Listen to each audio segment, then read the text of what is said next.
I'm Gundersen from Fairewinds, and today's Monday, April the 25th. And I wanted to look back today at the 6 weeks since Fukushima and see what kind of lessons can be learned at this early date and what the United States should be doing as a result of that. Well, the industry had a worst case assumption of 1% failed fuel on one reactor. And in fact, we've got multi-unit sites, and we've got 70% failed fuel at 3 reactors at Fukushima. You know, clearly what we thought on March 10th was worst case is in fact not worst case at all. The Nuclear Regulatory Commission assumed the containments leaked at 0.5% a day. At Fukushima, we have 3 reactors, reactor containments leaking at enormously amounts more than that. One is water is literally pouring out of the side of it. Back before March 10th, the industry assumed that all these releases would get sucked out of the buildings and pulled up a stack and released very high into the air to minimize exposure. At Fukushima, the stacks didn't work. The worst case assumption that the Nuclear Regulatory Commission ever thought possible was that batteries could be used for 8 hours and then everything would be back to normal. And of course, at Fukushima, that didn't work either.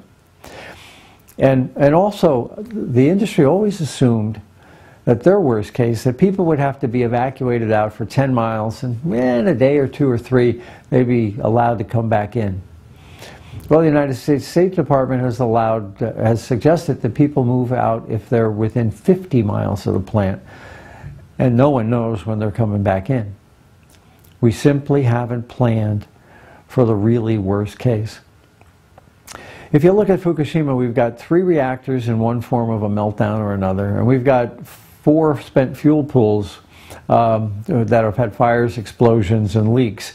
Again, in one form of meltdown or another. That's 7 problems.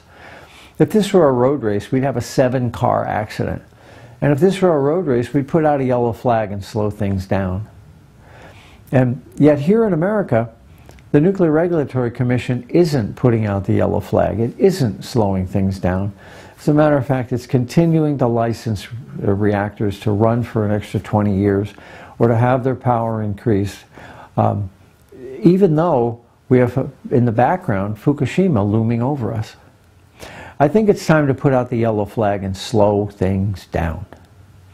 Here's an example. I have argued with the Nuclear Regulatory Commission for 5 years. I've written expert report on expert report about containment leakage. I've given the Nuclear Regulatory Commission pictures of holes in the side of containment. Then they said, no, containments don't leak. I've given the Nuclear Regulatory Commission pictures of cracks in the side of containments. And they said, no, containments don't leak. There's 0% probability that a containment will leak. Well, at Fukushima, we've got 3 containments that are leaking.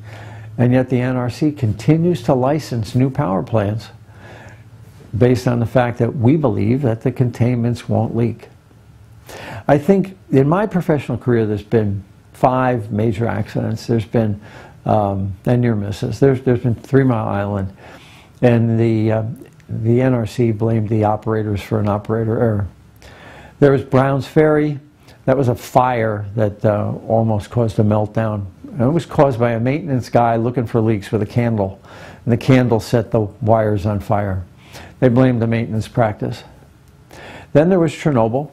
And again, the industry blamed the operating practice. Then there was Davis-Besse. That was in 2000. And there a hole the size of a grapefruit was allowed to eat its way through the side of a nuclear reactor.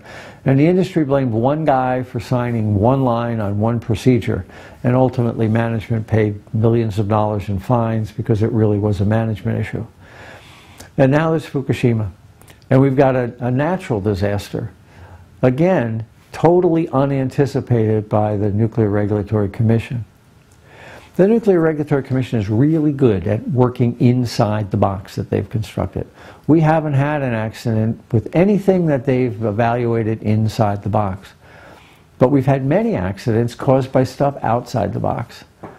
And what I'm suggesting is we pause, put out the yellow flag and say, you know, keep running But we're not going to license new reactors to run, or we're not going to license new old reactors to run for an extra 20 years until we figure out what's happening here at Fukushima.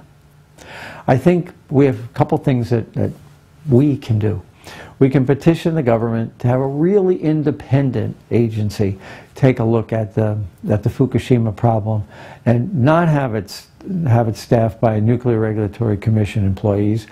They've missed every major accident until after the fact for the last 40 years. We need independent thinkers who can think outside the box and anticipate what's really the worst case. And the other thing I think we need is a freeze on licensing. Some reactors will probably, at the end of this process, realize that the Fukushima problems are so great that they should be shut down. It might be because of evacuation planning. It might be because of other reasons.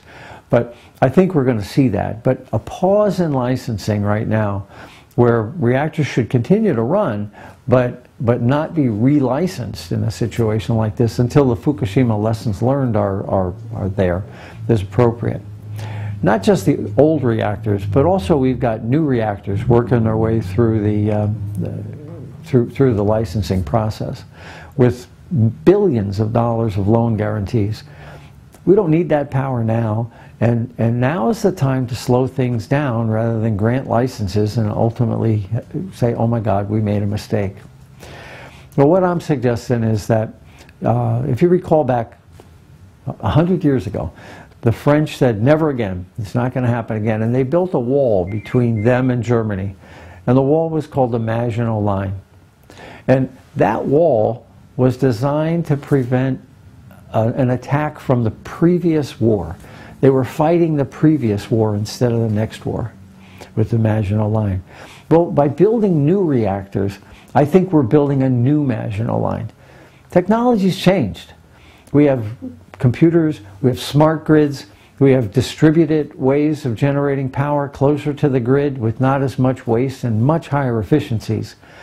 So by putting loan guarantees in the process where we've got tens of billions and potentially hundreds of billions of dollars of money on the line, we are creating here in America a Maginot Line.